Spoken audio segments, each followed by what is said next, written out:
Ya tenemos dos. Recording in progress. Y con esto vamos a empezar la grabación. Primero me gustaría comenzar con una serie de instrucciones. El día de hoy les voy a pasar su examen simulador. Tienen a partir de ahora hasta mañana para poder contestarlo. Nada más tenganme tantita paciencia cuando los vaya a mandar, porque tengo que revisar si a todos les llegó el pase. Tengo algunos apuntados y algunos que todavía estoy tratando con la directora. Entonces, nada más déjenme checar que estén todos para saber si los voy a mandar personal o por el grupo. De todos modos, hoy les va a llegar el examen simulador y a partir de mañana, lo que es jueves y viernes, vamos a ver lo que es la retro de este examen simulador. Muy bien. Entonces, con estos puntos aclarados, pues el día de hoy lo único que vamos a hacer va a ser retomar todo el curso de manera general. Va a ser un repaso, no vamos a aprender temas nuevos. El repaso de todo lo que vimos este mes. Y con eso me gustaría empezar con el primer tema que vimos de metodología del aprendizaje. Y aquí me gustaría mucho que podamos participar, Katy, Uriel y los que están en clases grabadas también que puedan, pues, a participar cuando lo estén viendo y traten de recordar o tener apuntes sobre eso. Muy bien, en la lección número uno, que es condiciones para un estudio efectivo, vimos planes y horarios, el plan panorámico, el horario semanal, cuánto tiempo tenemos para estudiar, el descanso y dónde estudiar. Katia y Uriel, me gustaría que pudieran compartir ahorita con nosotros en la clase cuáles fueron las enseñanzas más significativas que tuvieron de esta lección número uno. Después, antes de que empiecen, después de que compartan Katia y Uriel con nosotros las experiencias más significativas, también los que vean la clase grabada me gustaría que puedan compartirlo con sus demás compañeros y después yo voy a dar un repaso general sobre toda la lección uno y así vamos a ir con las 6 lecciones. Entonces, Katia y Uriel, ¿cuál fue el aprendizaje más significativo que ustedes tuvieron en esta lección?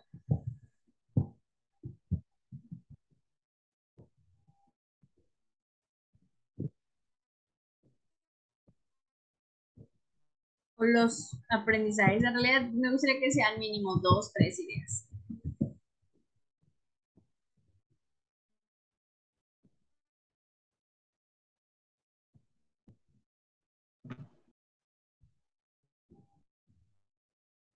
No sé si Katia, ¿te gustaría empezar tú? Mm, Está bien.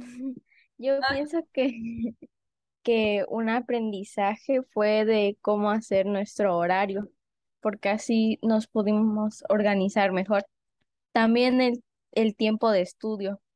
Así ahora ya sé cuánto tiempo debo estudiar para que sea efectivo y eficiente y también de no pasarme y de que debemos descansar lo suficiente entre estudio para que podamos ser más eficientes y las condiciones que debe tener nuestro lugar de estudio también es un aprendizaje.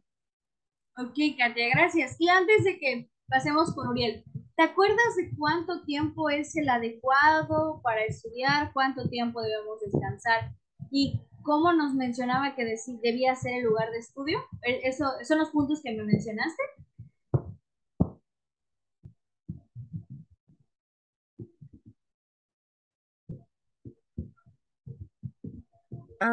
De estudiar así de corrido mínimo no debe ser menos de media hora, pero tampoco más de 3 horas. Y a la semana deben los estudiantes de medio tiempo, pues, creo que 10 horas, ¿verdad? Sí, 10 horas, efectivamente. Y también de las condiciones de estudio que debe ser en un cuarto dedicado al estudio, no en nuestra cama ni en el comedor. Y que creo que decía el libro que debía medir hasta las medidas de la mesa, de, de alto 70 centímetros, 75.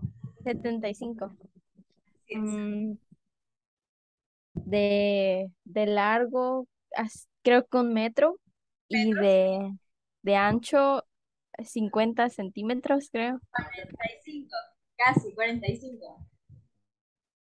Muy bien, Katia. Excelente.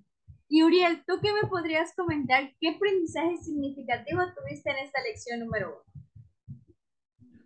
Pues prácticamente comparto el mismo punto que mi compañera Katia, porque pues me enseñó a organizarme mejor para estudiar, en cómo dividir mi tiempo también aparte de organizarme para las clases que tenemos en vivo nosotros, pues para también estudiar por nuestra parte eh, las actividades que usted nos dejaba y las lecciones que veíamos por cada día. Y, y pues igual, pues o sea, yo pienso, ¿no? Nos ayudó bastante para saber cómo debemos estudiar, cómo podemos organizarnos, sí, más que nada eso. Ok, Uriel, muchas gracias. ¿Y tú te acuerdas qué significaba plan y qué significaba horario? ¿Recuerdas más o menos a qué se refería plan y horario?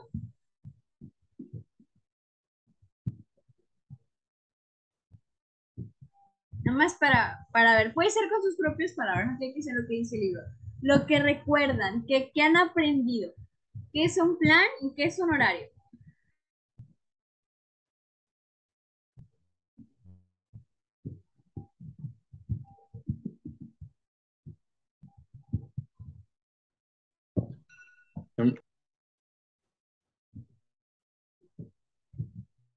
Se apagó tu micrófono, Uriel.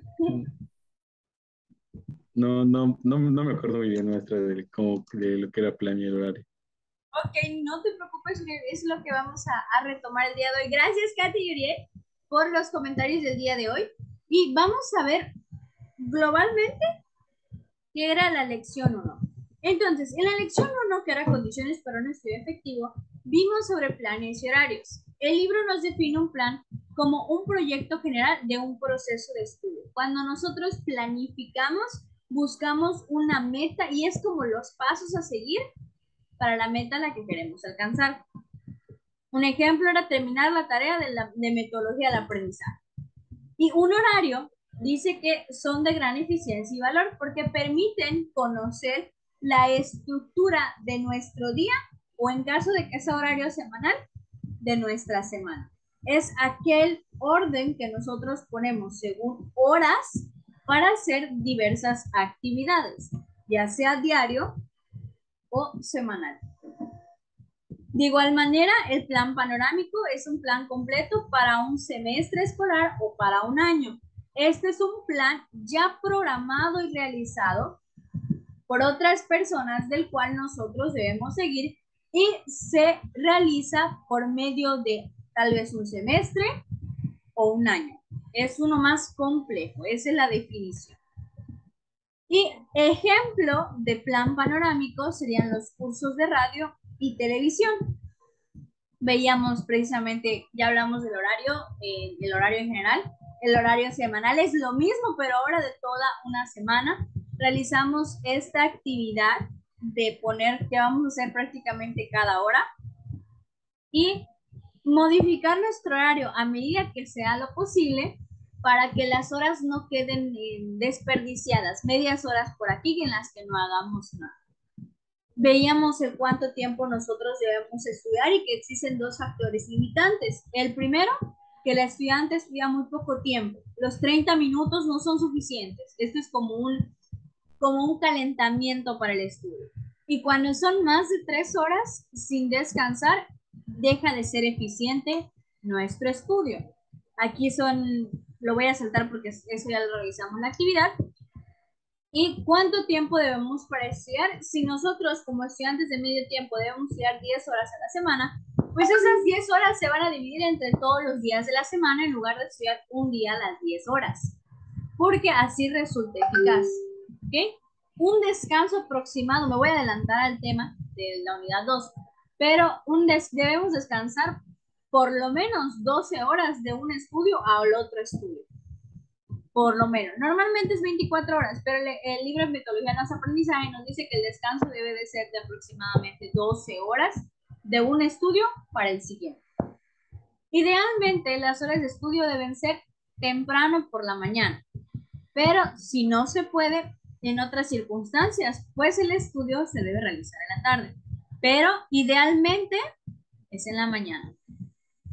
Cuando el estudio es muy complicado, tenemos actividades complicadas, vamos a hacer primero lo más sencillo y después vamos a hacer lo más complicado. Y para que un estudio pueda ser efectivo, pues nuestro descanso debe ser real, es decir, descansar de verdad, alejar nuestra mente de las actividades en lugar de seguir pensando en ellas. Y veíamos que tanto el descanso como el sueño son importantes para mantener nuestra buena salud. Esto es también otra actividad que ya hemos tomado. Y las horas normales de estudio reducen nuestro riesgo de fallar en nuestros exámenes, etc. El último punto de esta unidad es donde debemos estudiar y que es psicológica. Hay pruebas psicológicas que demuestran que si solo estudiamos en un lugar, es más fácil que podamos enfocarnos en el estudio porque nuestra mente está preparada para que solo en ese lugar nosotros estudiemos. Por lo que cada vez que vamos a ver ese lugar, nuestra mente ya está lista para estudiar porque relaciona ese lugar con el estudio. Y debemos estudiar en un lugar lejos del ruido, del calor, del frío. Tiene que estar ventilado, no debe haber ruidos muy fuertes como la radio.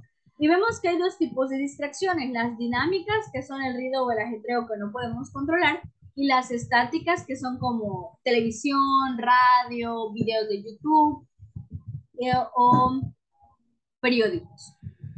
Y pues en las bibliotecas, decíamos, no era un lugar adecuado para estudiar, ya que nos distraemos mucho cuando pasa, sale la gente, caminan a un lado, abren la puerta, se levantan, etc.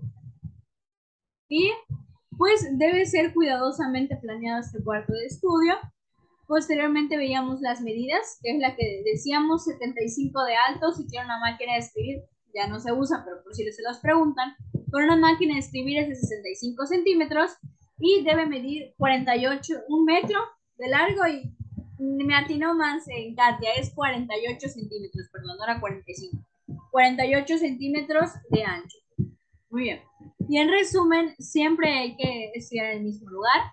Elijamos una habitación fresca, con buena luz y bien ventilada, lejos de distracciones, y la habitación debe estar provista adecuadamente por el estudio. Excelente. Este es todo no, aquí teníamos un poquito más, perdón. Y pues precisamente era eso, que nosotros tenemos ventajas psicológicas, que es nuestra mesa de estudio, lo relacionamos con el estudio. Y por último, que si tenemos un mueble que podamos utilizar aparte de nuestra mesa para poner nuestros libros y materiales, es mucho mejor a tener todo amontonado en nuestro escritorio. Muy bien. De la lección 1, que ya le dimos un resumen así rapidísimo, hasta creo que hablé como con exceso de velocidad. ¿Hay alguna duda o pregunta, o hay algo que no haya quedado claro o no se haya entendido completamente? ¿Sí se entendió o todavía hay cosas que no se entendieron? Katia dice que bien. Uriel, ¿qué me dices?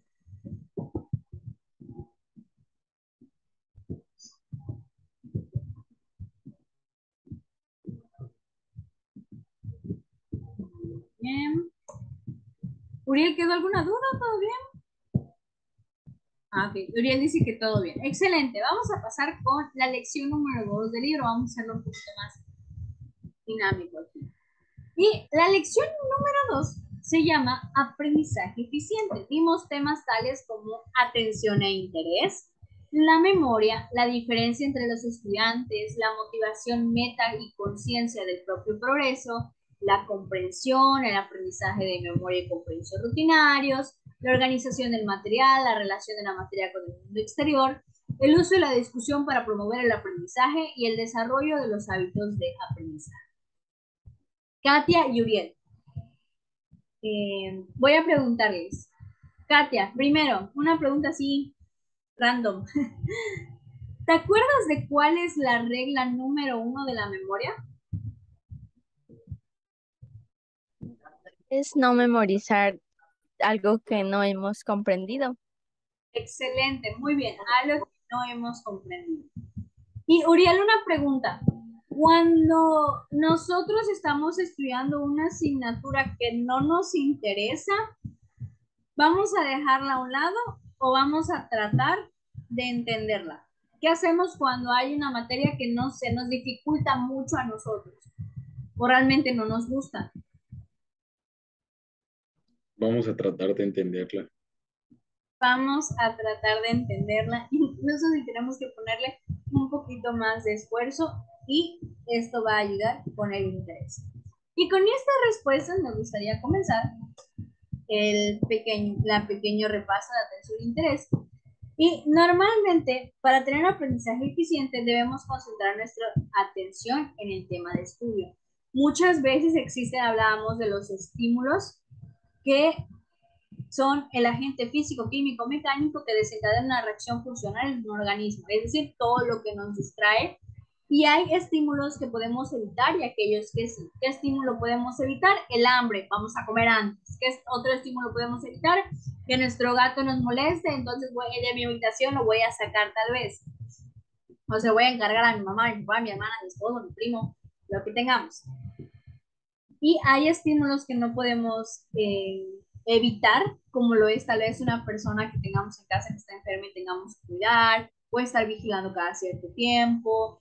Hay cosas que podemos eliminar y hay otras que no. Pero a la medida de lo posible, ¿qué podamos hacer que nuestra atención se centre únicamente en nuestro estudio? Y es cada vez que tengamos algún problema o una situación, vamos a tratar de resolverlo para dedicar el tiempo específico a nuestro estudio. Y veíamos que naturalmente el interés dirige nuestra atención, que es precisamente lo que hablábamos con Uriel. Cuando no tenemos mucho interés en aprender algunas cosas, no vamos a prestar la atención suficiente para poder aprenderlas. Sin embargo, aunque haya materias que no nos gusten o no queramos presentar, tenemos que afrontarlo y tratar de utilizar el mejor tiempo de estudio que tengamos para estudiar esas asignaturas que no nos producen tanto interés. Y en resumen, suprimamos los estímulos inoportunos y relevantes, por ejemplo, ruido, hambre y frío. Haga una lista de los otros asuntos urgentes para usted y póngalos en el horario. Suprima los pensamientos inoportunos, cambiando rápidamente los tópicos de su estudio. Comprenda lo que está estudiando y ponga un nuevo interés en la materia fuera de sus horas de estudio. Y ahora de la memoria. Y muchas veces se nos ha enseñado que la memoria nos dice es una de las cosas más importantes, pero en realidad la memoria conlleva más que solo memorizar o aprender las cosas como loritos, lleva un proceso más complicado, estructural y cognitivo en nuestra mente para que pueda funcionar. ¿Cómo lo vamos a ver? Y la mayoría de las veces la memoria pasa por 4 fases. La primera, y recordemos, aquí está la tabla. La primera fase es que no aprendemos mucho porque apenas estamos pues conociendo. En la segunda fase el conocimiento sube demasiado, o sea, aprendemos. En el tercero, nuestro conocimiento se estanca, es decir, que ya absorbimos mucha información y probablemente necesitamos descansar un poquito. Y ya en la cuarta fase, nuevamente, nuestro aprendizaje se vuelve a elevar. Y hablábamos de que normalmente cuando estamos en una clase, o en una discusión, o en una conferencia, cuando ya ha pasado más de la mitad de la conferencia, ya hemos perdido más del 50% de la información recibida. Conforme va pasando el tiempo, menos información vamos reteniendo. Por eso es importante repasar nuestras notas. No memorizamos rápido. Y dice que normalmente cuando nos piden memorizar también incluye lo que es el conocimiento que tenemos. Nos decía un ejemplo, si es una persona que es especialista en lingüística y le piden memorizarse un parlamento griego, para esa persona va a ser fácil porque conoce el griego. A diferencia de nosotros, que solo conocemos a veces el español, hay quienes conocen el inglés, el francés, o sea, no conocemos tantas lenguas, tal vez como un políglota o como un especialista en lenguas, por lo que puede ser más complicado. La memorización también involucra nuestros conocimientos sobre los temas. Eso es precisamente. Y las reglas de la memoria son, aquí vamos a conocerlas. La número 1, nunca memorizar lo que no comprenda, que es lo que nos decía Katia. La número 2, trate siempre de asociar el material nuevo con el que previamente se aprendió. Y la regla de la memorización también nos dice que son las siguientes. Selecciona los puntos más importantes que recordar, organizar el material con un sistema coherente, la repetición activa o rememorización, lo que es la secuencia de la memorización, lo que es un material muy largo debe ser en trozos más cortos, y ahí le hicimos la pregunta ayer, pero la pregunta de ayer era sobre el material y se respondió como si fuera de memorización. La memorización sí, si es a lo grande, se divide en trozos pequeños. Caso de material deba ser aprendido en memoria, puede ayudar a los patrones rítmicos. Y esas son algunas sugerencias para una buena memorización. Esta imagen ya se las mandé. Aquí también nos dice que la memorización podemos utilizar diferentes modos de memorizar, pero la conclusión siempre final será que jamás memoricemos a lo que no comprendamos. Y es el pecado de la memorización. Y veíamos la diferencia entre estudiantes, que muchos tienen objetivos diferentes, no solo por edades, sino también algunos quieren estudiar para trabajar, otros para estudiar, unos aquí vienen saliendo de la secundaria, otros aquí están revalidando su prepa, otros hace muchos años que dejaron de estudiar, todos somos diferentes, pero ambos tenemos metas. Veíamos también las metas y motivación, que cuando un estudiante tiene éxito es aquel que está altamente motivado. La motivación nos va a ayudar a progresar y es precisamente lo que nosotros tenemos en mente, la razón por la que estamos estudiando, nuestra meta que nos motiva a poder seguir trabajando. Veíamos que las metas tenían que ser de dos características, definitivas y reales.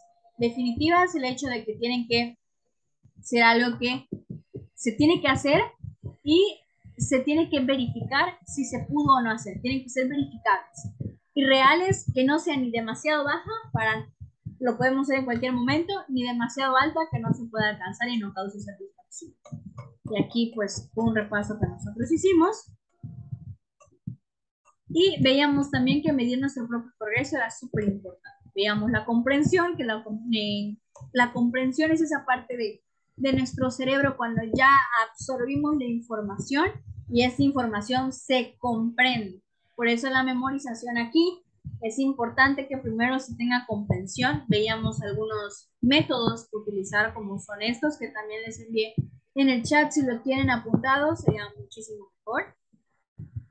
Y aquí veíamos que muy a menudo pausas de 12 horas conduce a una mejor comprensión, es decir, yo estudio y voy a esperar mínimo 12 horas para mi siguiente estudio, mínimo, porque eso nos va a ayudar a tener una mejor comprensión.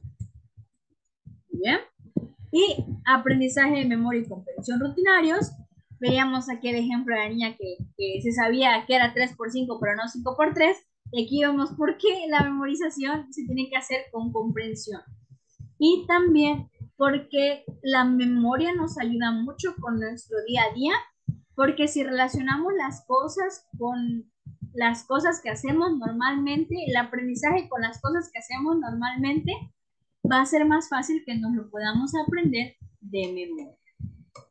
Y ese ya es el último tema, que es la organización del material.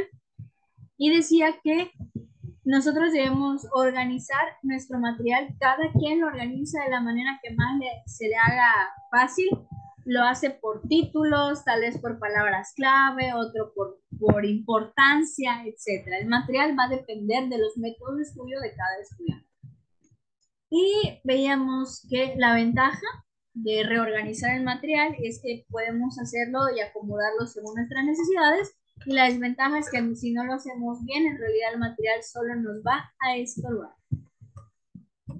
Y desde la materia con el exterior, tiene mucho que ver con lo que veíamos sobre la comprensión, que era el poder, de hecho dice, la clave del éxito no es una inteligencia superior, la clave del éxito es la motivación y la curiosidad. ¿Cuál es la clave del éxito de un estudiante? La motivación y la curiosidad, porque la curiosidad nos hace ir más allá que el solo el saber por qué. Nos hace preguntas como cómo, dónde, desde cuándo, para qué, con quién. eso produce la curiosidad, indagar y saber más cosas.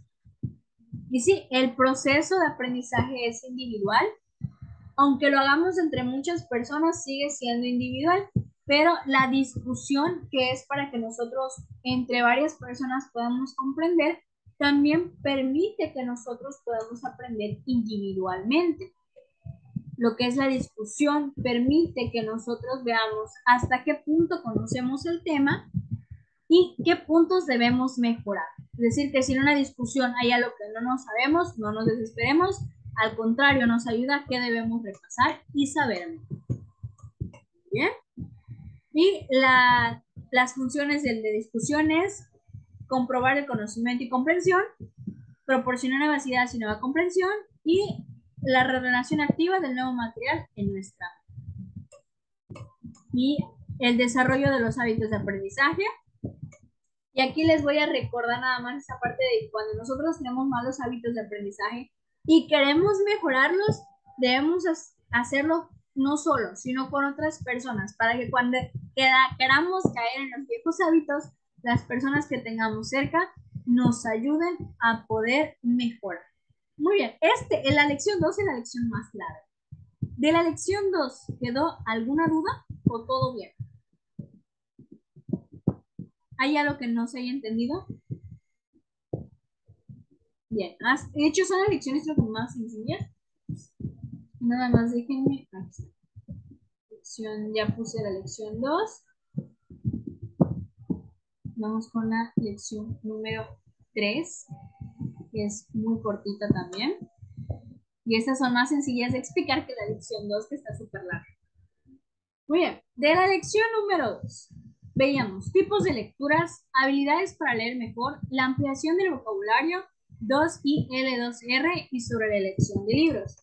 Los tipos de lectura eran, aquí vamos a ver cuáles son, vamos a recordarlos nada más. La revisión rápida, que es, tengo una lista, o no una lista, en general, cualquier tipo de lectura y estoy buscando una cosa. El objetivo es encontrar esa cosa. No le voy a prestar atención que no sea a lo que estoy buscando. Elogiar, que es nada más el pase de página, y no estamos buscando algo en específico, solo estamos viendo de qué trata lo que vamos a leer. La lectura de estudio, que es lento y repetitivo. La lectura ligera, que normalmente se utiliza en novelas, que no necesitan que comprendamos las cosas porque es muy sencilla, no requiere mucho tiempo. Lectura palabra por palabra, que es aquella que mayormente se utiliza en lenguaje extranjero. Y matemáticas, ya que necesitamos ver muchas veces la palabra o frase para poder entenderlo y leerlo bien. Y bueno, esta es la lectura palabra por palabra todavía. Y en la parte de resumen, que nosotros debemos tratar de controlar la forma en la que leemos, pero depende de lo que necesitemos. No vamos a leer rápido una lectura de estudio, ni vamos a leer palabra por palabra una lectura ligera, ¿no? Entonces hay que tener mucho cuidado por la velocidad y la forma en la que nosotros leemos. En cuanto a las habilidades para leer mejor, recordemos que debemos leer aproximadamente de 400 a 500 palabras por minuto y alcanzar un 80-90% de comprensión en las materias ligeras de todo lo que leemos. Veíamos también que aquellos que no leen bien tienen falla en la justa velocidad, pronuncian las palabras, tienen un escaso vocabulario, número excesivo de detenciones de la vista, regresiones de la vista a párrafos ya leídos y tal vez necesiten lentes. Estos son lo que hablábamos. Falla de adecuada velocidad de lectura. Cuando tenemos eso, entonces nosotros podemos ejercitarlo con el material, o sea, ir leyendo materias ligeras y después ya pasarlo a una materia de estudio. Para la vocalización de palabras escritas podemos tratar de leerlo mejor en nuestra mente. Cuando tenemos escaso vocabulario, se ve después en el siguiente tema. El número excesivo de detenciones también debemos corregirlo y tratemos de ver una frase, no detenernos más de 3 o 4 veces para poder leerlo. Y ahora sí, la ampliación del vocabulario, dato interesante que puede aparecer en su examen. es que nosotros tenemos de 20.000 a 25.000 palabras en nuestro vocabulario, pero no solemos utilizarlas todas normalmente. ¿Cómo podemos mejorarlo? Veíamos algunos ejemplos, como lo es la ampliación de la lectura, es decir, leer más, leer libros es súper importante. Si tenemos nuevas palabras, investigarlas y tratar de utilizarlas en frases que manejamos cotidianamente con las personas que tengamos cerca. Si no conocemos una palabra, consultamos al diccionario y otras técnicas que pueden ser juegos o pasatiempos como el crucigrama que hemos realizado. La 2I, L2R, que significa inspeccione, interróguese, lea, recuerde y revise. Y tenemos un último tema más, sí, creo que es la elección de los libros, que cuando vayamos a tener un libro, solo los que son obligatorios, tenerlos con nosotros, y los que no son de manera obligatoria, nada más tratar de encontrar cuáles vamos a utilizar y nos lo pueden sugerir nuestros maestros o compañeros que ya han tomado esa asignatura. Del tema 3, Katia y Uriel, ¿queda alguna duda o pregunta? ¿O se entendió todo? Es uno de los temas más chicos.